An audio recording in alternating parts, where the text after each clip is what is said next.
The stars above Earth burned with ancient light. In the darkness between worlds, beings older than time itself gathered to make a choice that would change the galaxy forever. The Celestial Council met in a place beyond space and time. 7 cosmic entities known as the Primarchs floated in the void, their forms shifting like liquid starlight. They had watched over countless worlds for millions of years. Now they faced a difficult decision. "We must choose," spoke the first Primarch, his voice echoing through dimensions. "Our time grows short. Which species shall inherit our power?" Far below, on a small blue planet called Earth, winter had come early. The cold bit deep into the bones of every living thing. In a cave hidden among rocky hills, a young human named Hyan Wu crouched beside a dying fire. His tribe was hungry. They had been hungry for many days. Hyan Wu looked at the faces around him. His sister held her sick baby close to her chest. The old ones sat quietly, their eyes dim with weakness. The children had stopped crying for food. That worried him more than their tears ever did. "The hunt brought nothing again," said Taman, the strongest warrior of their tribe. He threw his broken spear onto the ground. "The animals have all gone away. We should leave this place." "And go where?" asked Sojen, the tribe's wise woman. Her hair was white as snow, and her eyes held the knowledge of many seasons. "A cold follows us everywhere. The sky spirits are angry." Above them, the Primarchs watched this small drama unfold. The second Primarch, who called himself the judge, spoke with disgust. "Look at them. They live in holes in the ground. They fight over scraps like wild beasts. Why do we waste time with such creatures?" The third Primarch agreed. "The Vorthok Empire spans 1,000 worlds. They have mastered the secrets of space and time. They build cities that float among the stars. Surely they deserve our blessing." "In the crystalline dominion," added the fourth, "they have evolved beyond physical form. They exist as pure energy, perfect and eternal. They are worthy successors to our legacy." But the seventh Primarch, known as the Wanderer, remained silent. He had spent more time than any other watching the small blue world. He had seen something in these primitive creatures that the others had missed. In the cave, Hyan Wu stood up, stomach cramped with hunger, but his mind was clear. "We'll try the northern valley," he said. "It's the one where the ice river flows." Taman shook his head. "That place is death. The cold there will freeze your blood before you take 10 steps. Then I will take 9 steps and rest," Hyan Wu replied. "Then 9 more after that." Sojen looked at the young man with sad eyes. "The spirits of that place are old and angry. They do not welcome our kind. Then I will ask them to share their land with us," Hyan Wu said.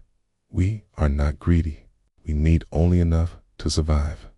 The Wanderer smiled as he watched this exchange. The other Primarchs had seen only the crude tools and simple shelters. They had not seen the fire that burned in human hearts. Hyan Wu prepared for his journey. He had no warm furs, no sharp weapons, no magic to protect him. He had only his will and his love for his people. He wrapped his feet in strips of leather and picked up his simple wooden spear. "I will come with you," said a voice behind him. It was Yumi, a young woman who had lost her mate to the cold. "Two can hunt better than one, and I," said an old man named Junho. "These bones may be weak, but they remember where the hidden paths lie." One by one, others stepped forward. Soon, half the tribe had volunteered to join the impossible hunt. They would face the frozen valley together, or they would die together. The judge laughed at this display. "See how they throw their lives away? They have no plan, no strategy.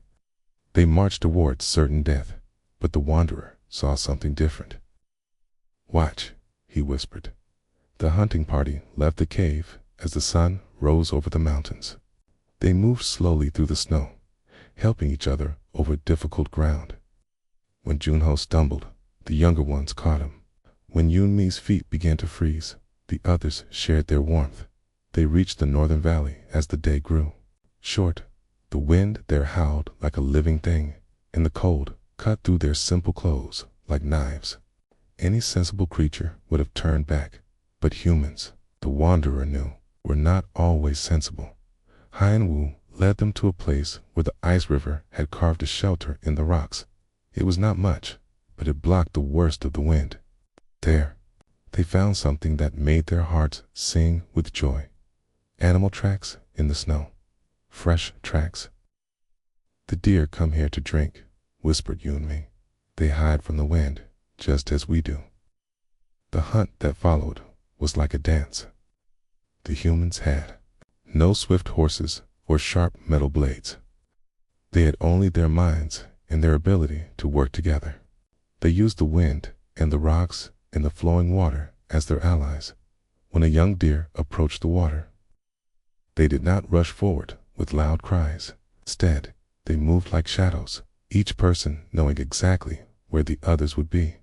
They surrounded the animal with patience and skill that came from countless generations of survival.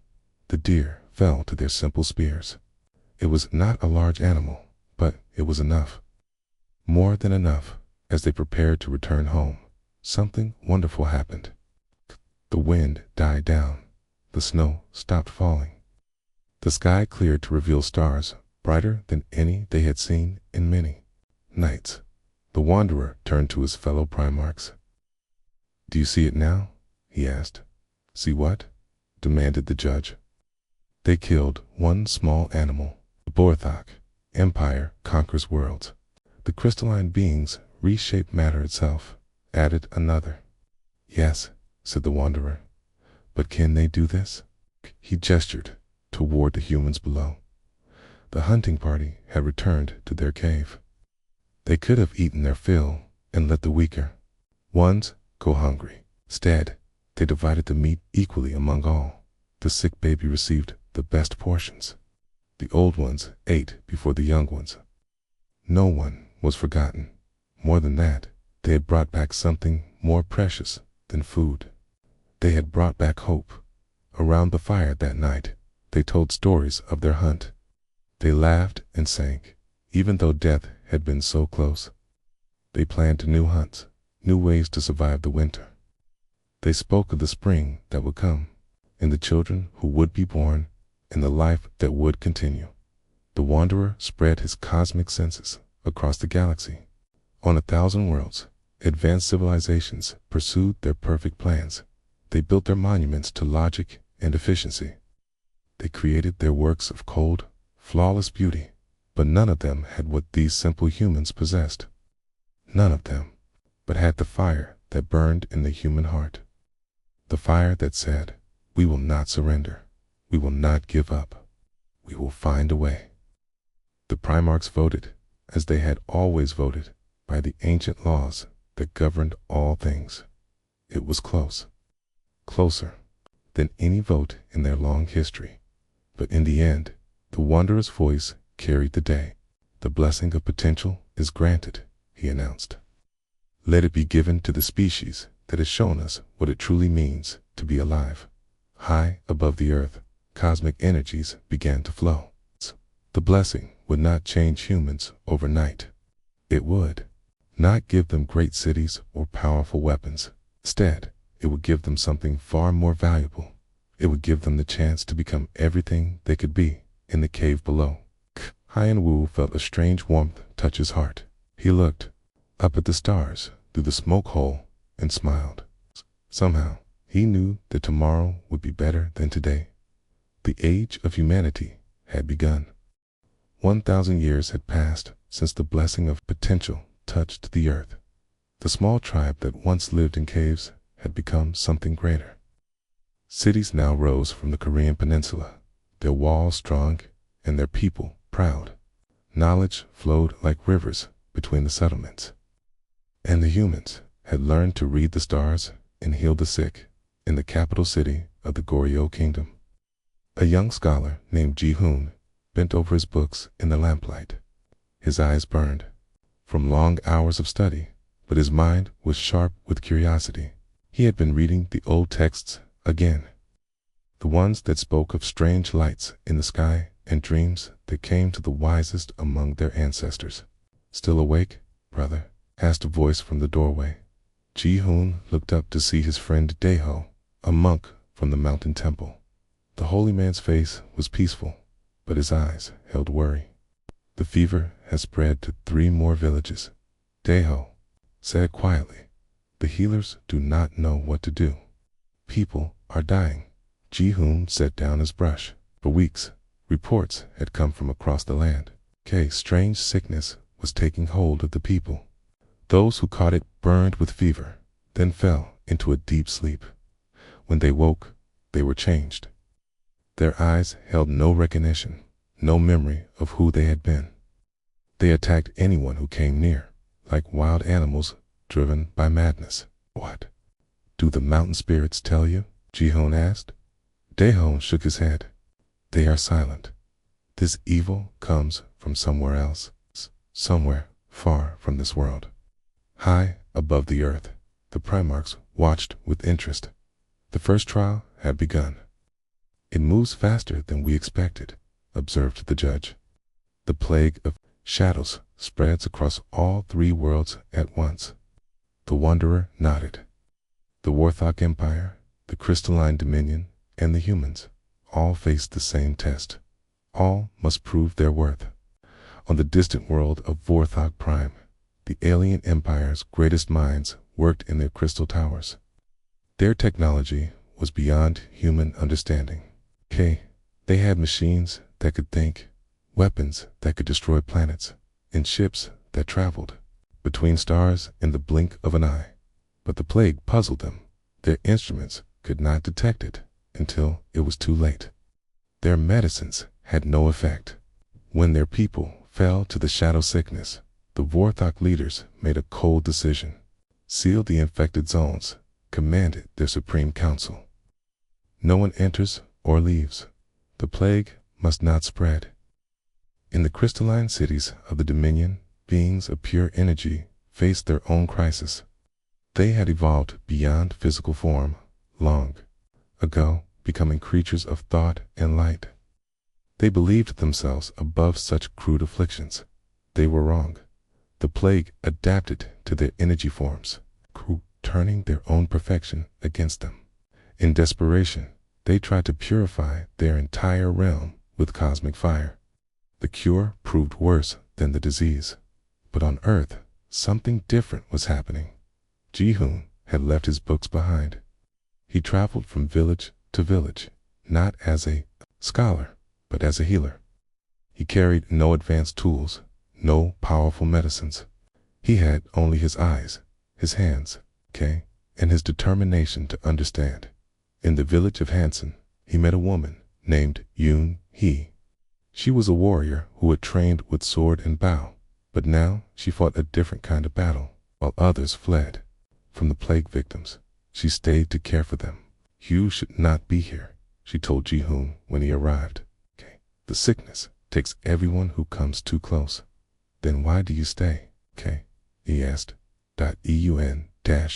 He looked at the people lying on mats around them. An old man muttered in his fever dreams. A young mother held her child close, both burning with the shadow plague. "Someone must stay," she said simply. "Someone must remember their names when they forget." Ji-hoon knelt beside the sick and began his work.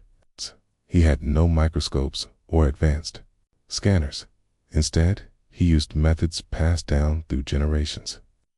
He looked at the color of their skin, felt the heat of their fever, listened to their breathing. He mixed herbs according to ancient recipes and watched how the patients responded. Slowly, patterns began to emerge. "The sickness comes in waves," he told Uni after 3 days of observation. "First the fever, then the sleep, then the forgetting. But some people resist longer than others. What makes them different?" she asked. Ji-hoon had noticed something strange. The people who fought the plague longest were not the strongest or the youngest. They were the ones who had the most to live for. The mothers protecting their children, the craftsmen with work to finish, the elders with stories to tell. Hope, he said quietly. Hope makes them different. Word of Jehun's discovery spread quickly, but it was not enough to just understand the plague. They needed to fight it. In the temple on the mountain, Deiho gathered the other monks. They had spent days in meditation, seeking wisdom from the ancient spirits. Now they shared what they had learned. The shadow sickness feeds on despair, Deiho explained. It grows stronger when people lose hope, but it weakens when they remember who they are and why they matter. The monks began a new kind of healing. They went to the infected villages not with medicine, but with stories. They sat beside the sick and spoke of better days. They reminded children of their favorite games and helped parents remember their love for their families. Meanwhile, Yun-hee organized the healthy villagers. She taught them how to care for the sick without losing themselves to fear. She showed them how to protect their minds as well as their bodies. The plague wants us to abandon each other, she told them. That is how it wins. But we are stronger together than alone. It's a combination of Jehun's herbal treatments, Deiho's spiritual healing, and Yune's community care began to work. Slowly, people started to recover. Not just from the sickness, but from the fear and despair that had made them vulnerable. The breakthrough came when Jehun realized something important.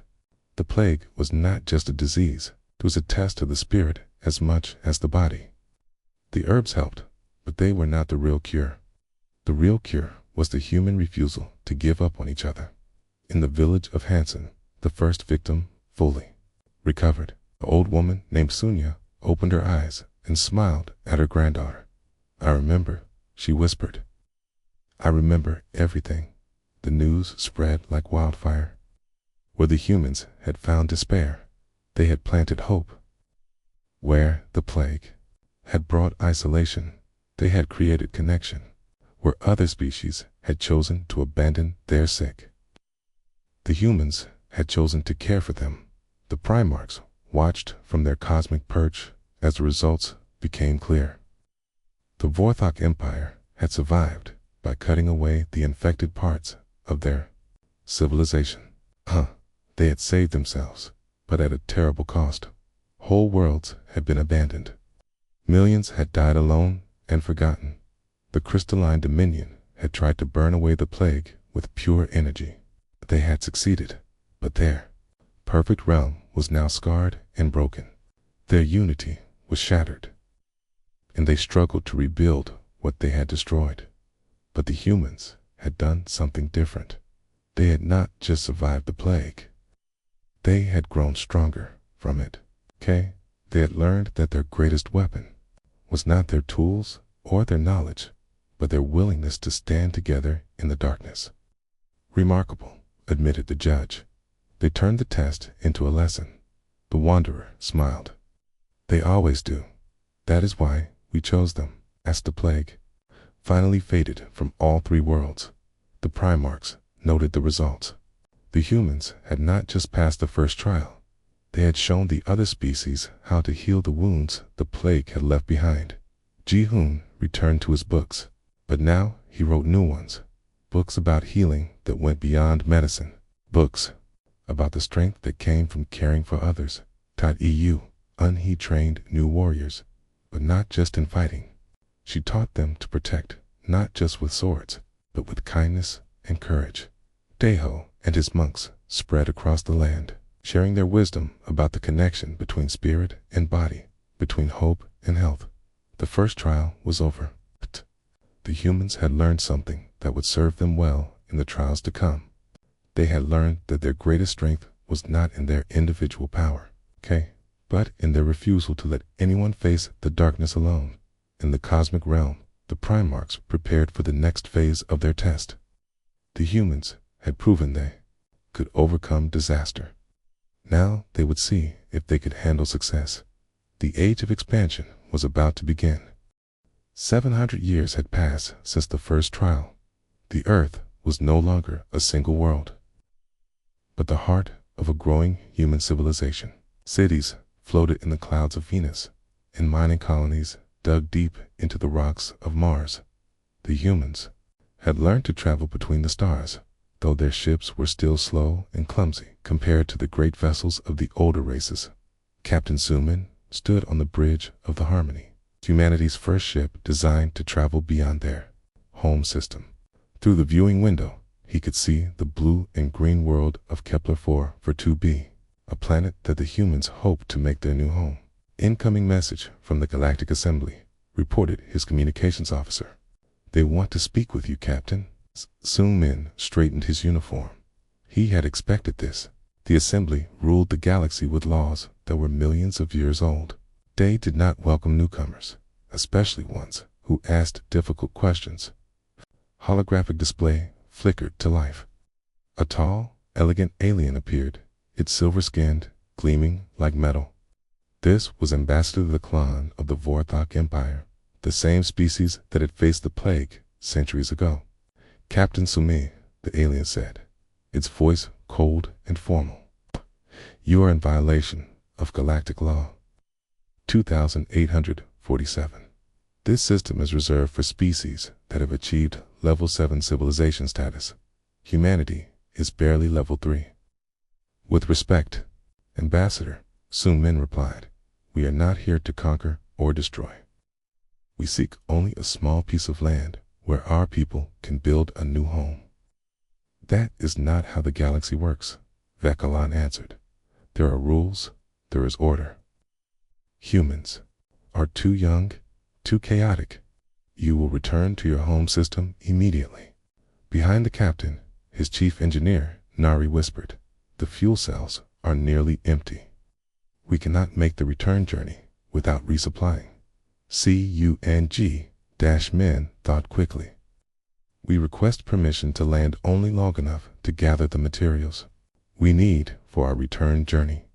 Denied, Decalon said. Find another way. The transmission ended, leaving the humans alone with their impossible situation. They could not go home, and they were not allowed to stay. Captain, called out Wu Jin, the ship's cultural specialist. I am detecting something strange. There are massive energy readings coming from the edge of the system. On the display screen, they could see it. A wall of swirling darkness was moving toward him, consuming everything in its path. It was bigger than planets, bigger than stars. It was a void storm, one of the most dangerous phenomena in the galaxy. How long until it reaches us? Sun Min asked. It's 18 hours, Nari calculated. Maybe less. The captain activated the emergency communications channel. This is Captain Sung Min of the human vessel Harmony. We are detecting a void storm approaching this system. All ships should evacuate immediately. The response came quickly, not just from the Vorthok, but from dozens of other species throughout the system. The galaxy's greatest civilizations had research stations, trading posts, and military bases here. Millions of lives were at stake. We are aware of the storm, replied Ambassador Thikalan. Our ships are already departing. You should do the same. I explained. We do not have enough fuel, Somian said. But more importantly, your evacuation ships are too slow. The storm will catch them before they reach safety. That is not your concern, human. Sun Min looked at his crew. He could see the same thought in all their eyes. They were about to do something very dangerous and very stupid. It was the most human thing they could do. Nari, can you boost our engine output? He asked. The engineer smiled. I can try. But Captain, if we fly into that storm, we will probably die. Probably, Sung Min agreed. But if we do nothing, everyone else will definitely die. The Harmony changed course, heading directly toward the void storm. The other ships watched in confusion as the small human vessel accelerated towards certain destruction. What are you doing? Damon demanded. Something that has never been tried before, Sung Min replied. We are going to study the storm from the inside. That is madness. The storm will tear your ship apart. Maybe, but we have something you do not what? Nothing left to lose? As the Harmony approached the storm, Nari worked miracles with the ship's systems. She combined human technology with alien materials they had traded for earlier. She connected systems that were never meant to work together. She broke every rule of proper engineering and somehow made it work. The ship's shields flickered and sparked as they entered the storm. The hull groaned under impossible stresses, but Nari's crazy modifications held. Inside the storm, Wu Jin made a discovery that changed everything. The chaos was not random. There was a pattern, a rhythm to the destruction. Storm was not a natural phenomenon. It was a test created by an ancient civilization that had died out long ago. Captain, Wu Jin said, his voice filled with excitement. I think I understand. The storm is looking for something, okay? It is searching for a species that can adapt to change, that can find order in chaos. And if it finds what it is looking for, then it stops, okay? Sungmin made a decision that would echo through history. Instead of trying to escape the storm, he led his ship deeper into its heart. There, in the center of the swirling darkness, they found what the ancient builders had left behind. It was a machine, fast and beautiful, powered by the storm itself. But it was broken, its systems damaged by countless millennia of operation. It needed repair, but not the kind that could be done with advanced technology. It needed the kind of repair that came from understanding, from seeing connections that others missed, from refusing to give up when logic said there was no hope, working together. The human crew did what the galaxy's greatest civilizations had never managed. They fixed the ancient machine not by replacing its parts, but by finding new ways to make the old parts work. The storm began to calm. The wall of destruction that had threatened to consume the entire system started to break apart. But more than that, the humans had learned something precious. They had learned to read the storm's patterns, to predict where it would go and how to survive its passage. When the Harmony emerged from the dying storm, they found the galaxy's evacuation fleet waiting for them. Ships from a dozen different species floated in space, their crews staring in amazement at the small human vessel that had somehow survived the impossible. How? Was all Ambassador Decalan could say. We listened, Sung Min replied. We learned. We adapted. The humans shared their knowledge freely. They taught the other species how to read the storm patterns, how to predict their movements, how to build ships that could survive their passage. They asked for nothing in return except the right to exist in the galaxy alongside the older races. The Galactic Assembly met in emergency session. For the first time in their long history, they were forced to admit that their ancient rules might not be perfect. These young humans had accomplished something that their advanced civilizations could not. Level 7 civilization status announced. The assembly speaker is granted to humanity. Welcome to the galactic community. But the humans had earned something more valuable than official recognition. They had earned respect. More importantly, they had shown that the galaxy's greatest challenges could be overcome, not through individual strength, but through the willingness to sacrifice for others. In the cosmic realm, the Primarchs watched the humans establish their first colony on the green world of Kepler 4-4b. The settlement was small and simple, but it was built on principles that the ancient gods recognized and approved. They do not seek to rule, observed the judge. They seek to serve. They do not conquer, added another Primarch. They cooperate. The Wanderer nodded. They are learning. Soon, they'll be ready for the greatest test of all. Back on the new colony, children played in gardens that grew both earth flowers and alien plants. Different species worked side by side, sharing knowledge and friendship. The humans had brought something new to the galaxy, something that had been missing for far too long. They had brought hope. Captain Sungmin stood in the colony's central plaza, watching the first sunset over their new world. Nari joined him. her hands still stained with engine grease from the day's work. "Do you think we did the right thing?" she asked. Seung-men smiled. "We did the human thing. That is usually the same." Above them, the stars shone with ancient light, and somewhere among them, new storms were brewing. But the humans were no longer afraid of the dark. We had learned that even in the deepest void, there was always a way forward. The age of expansion had begun, and with it, humanity's journey toward their cosmic destiny. 700 years had passed since humanity joined the galactic community. Their colonies now spread across hundreds of star systems. Human cities floated in the clouds of gas giants and burrowed deep into asteroid fields. They had become masters of adaptation, learning from every species they met and sharing their own knowledge in return. Admiral Kyung-ho stood in the command center of the human flagship Unity, watching the tactical display with growing concern. Red warning lights flashed across the galaxy map. One by one, entire star systems were going dark. "Another system has fallen," reported his aide. "The Rigel colonies. 12 billion people. All gone. The enemy had returned. The Devourers, an ancient evil that the Primarchs had once defeated at terrible cost, had awakened from their long sleep. They consumed everything in their path, growing stronger with each world they destroyed." Status report from the Vorth K Empire. Kungo asked.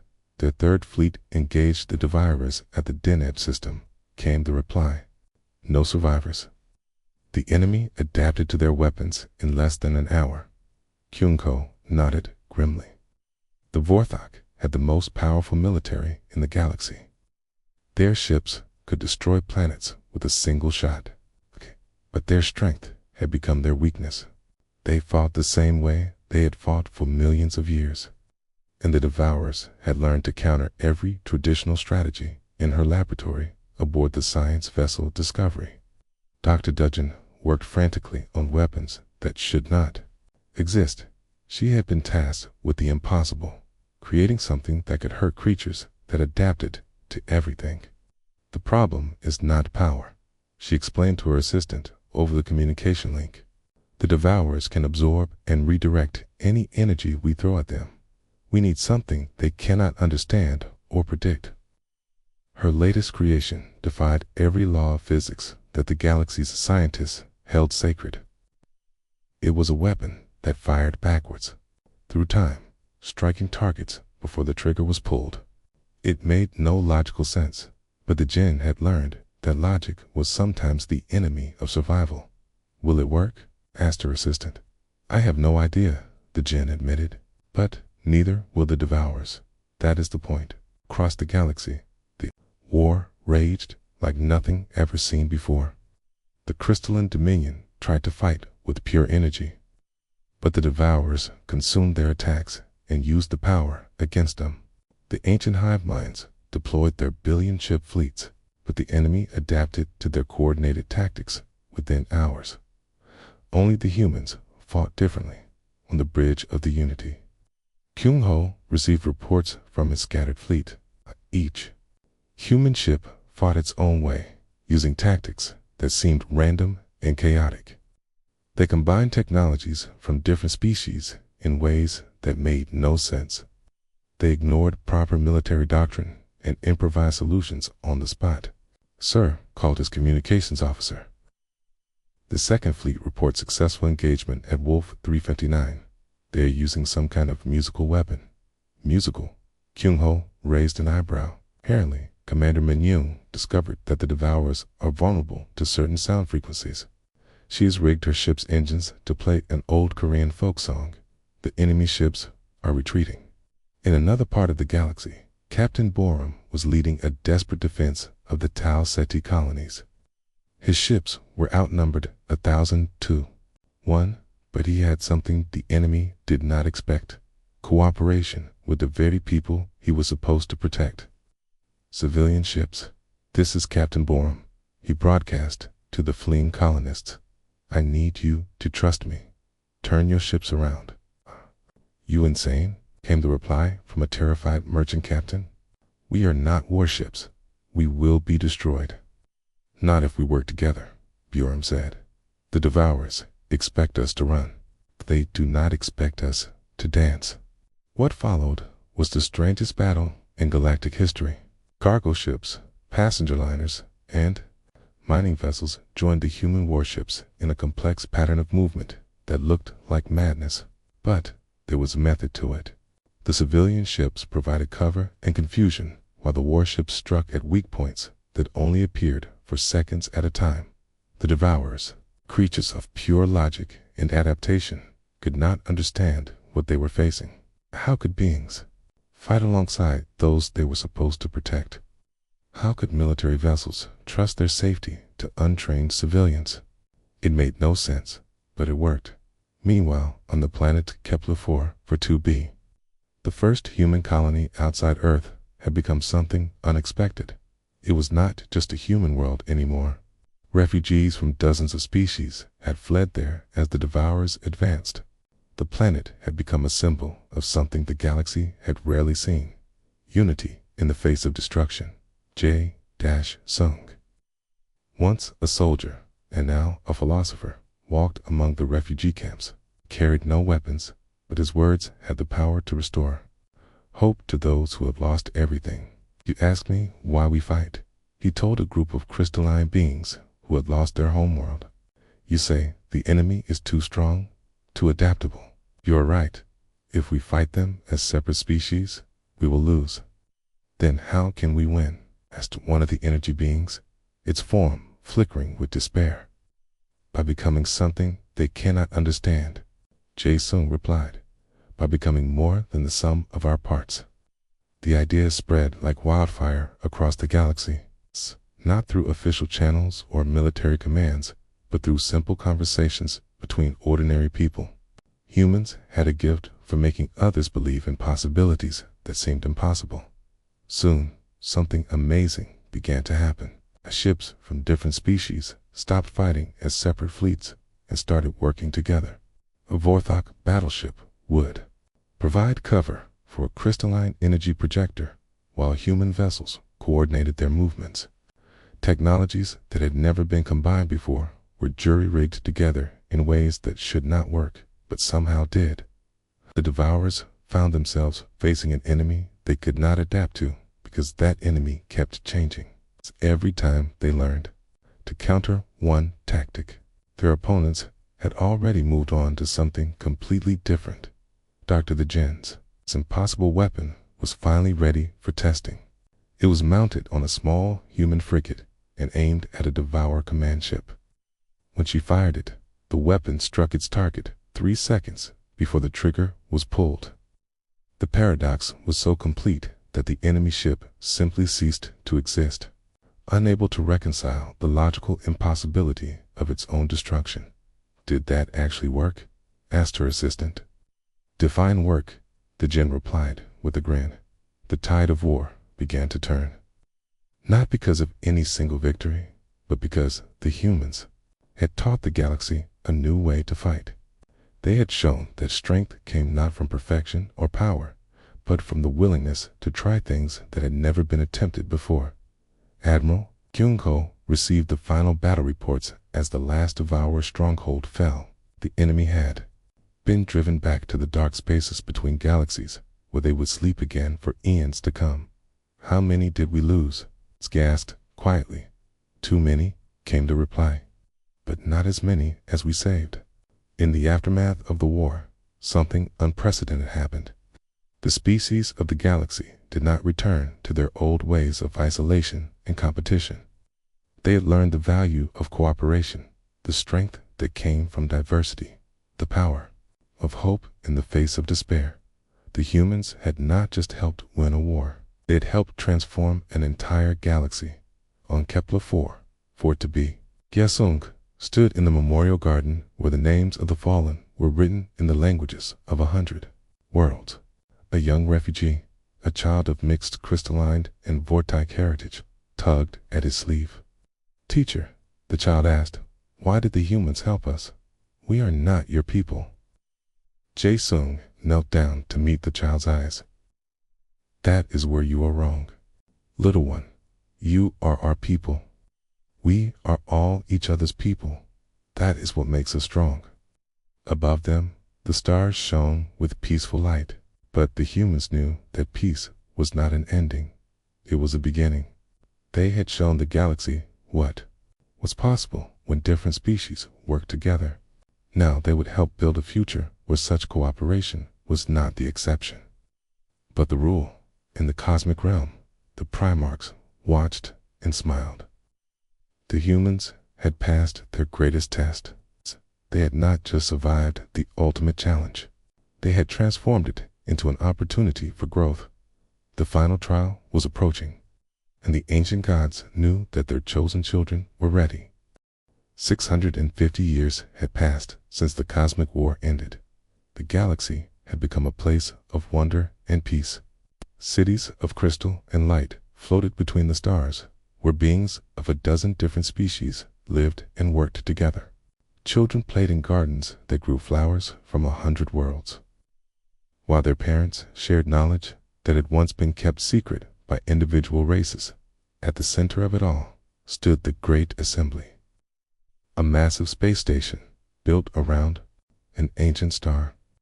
It was here that the representatives of every species gathered to make decisions that would shape the future of countless worlds. Min Ho walked slowly through the crystal corridors of the assembly, his footsteps echoing in the vast halls. He was old now, his hair white as snow, but his eyes still held the fire that had made humans famous throughout the galaxy. As Earth's ambassador to the Galactic Council, he had spent decades building bridges between species that had once been enemies. Today was different. Today, he carried a message that would change everything. The Primarchs wished to speak. The message had said, "The time of choosing has come."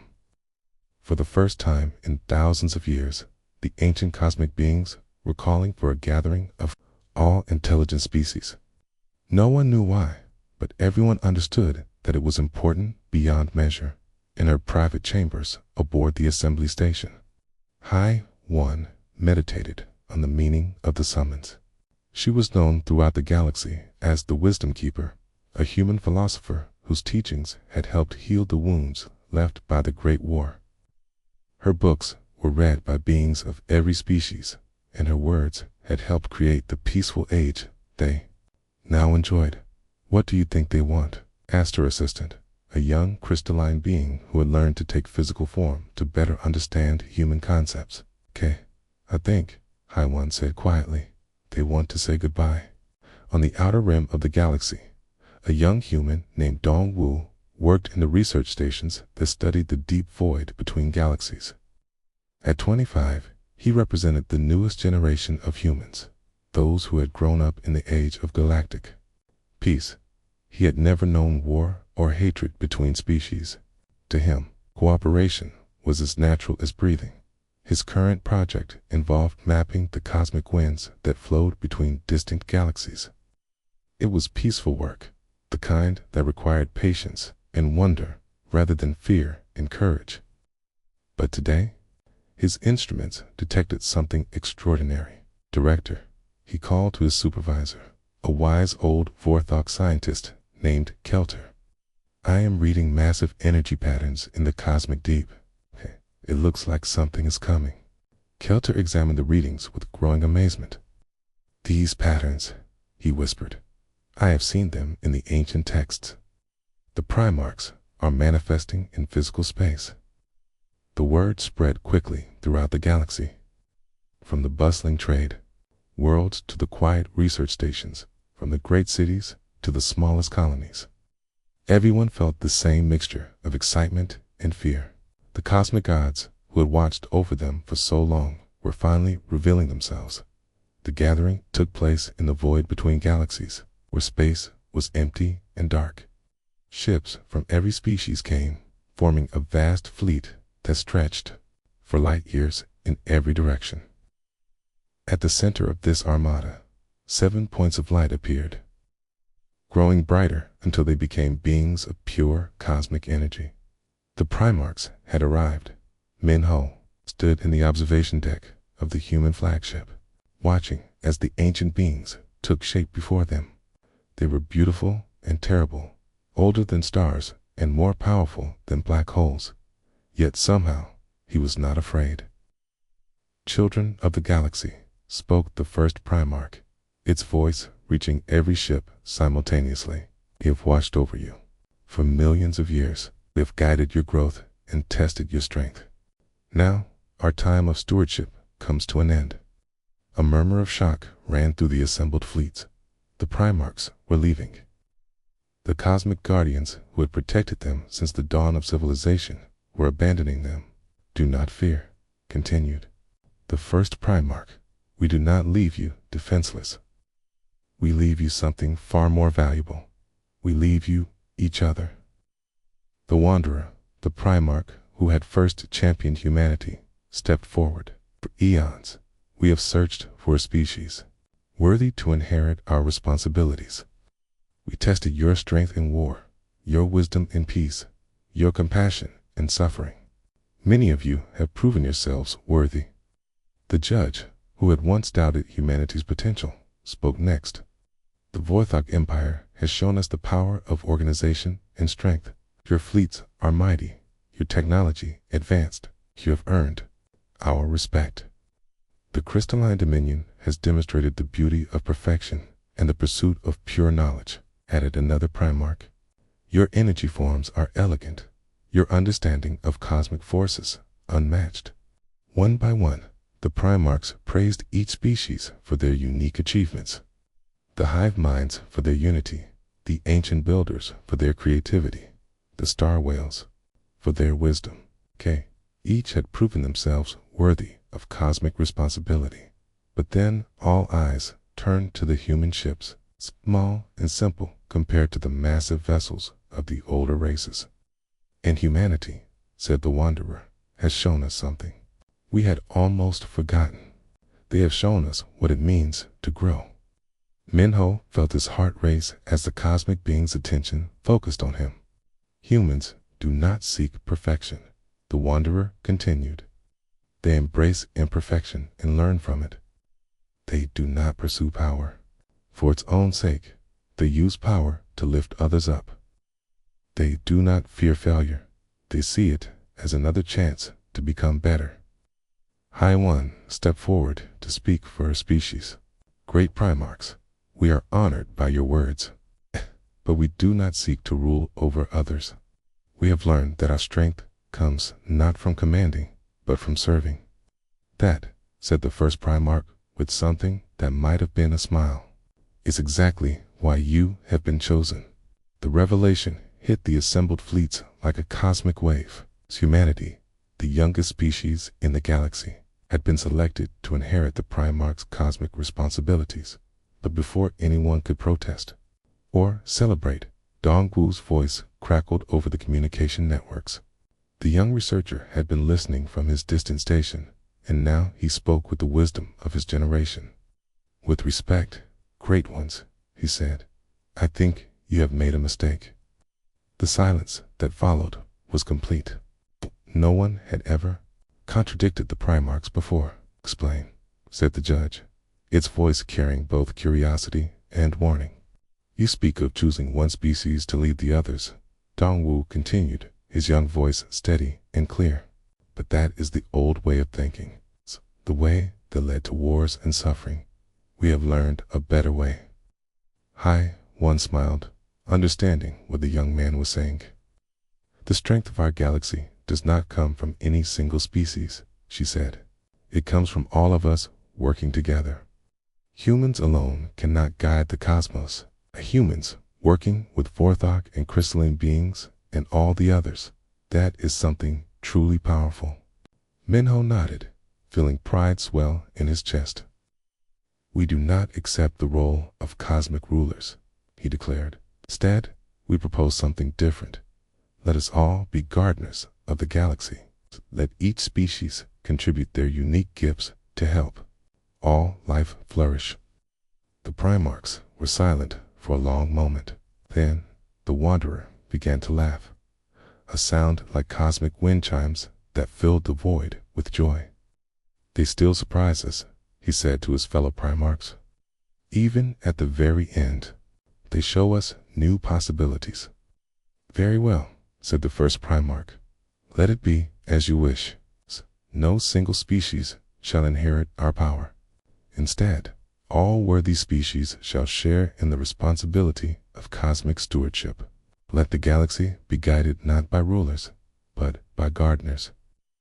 The cosmic energy of the Primarchs began to flow outward, touching every ship in the vast fleet. 8 species received a portion of the ancient power, along with the knowledge and responsibility that came with it. But humanity received something extra. They received the gift of connection, the ability to help other species work together, to see the links that bound all life in harmony. Remember, said the Wanderer, as the Primarchs began to fade. True strength comes not from standing above others, but from helping them stand tall beside you. As the ancient beings disappeared into the cosmic deep, the galaxy was forever changed. The age of gods was over. The age of cooperation had begun. Years later, Dongwu would stand in his own garden on a small world at the galaxy's edge. Teaching children of many species about the cosmic winds that connected all things. The garden grew flowers from 1,000 worlds, each one different, each one beautiful, each one contributing to the whole. Teacher, asked a young student, why did the ancient gods choose humans as their favorites? Dongwu smiled, watching a butterfly with crystalline wings land on a flower that bloomed with starlight. They did not choose us to be their favorites, he said, gently.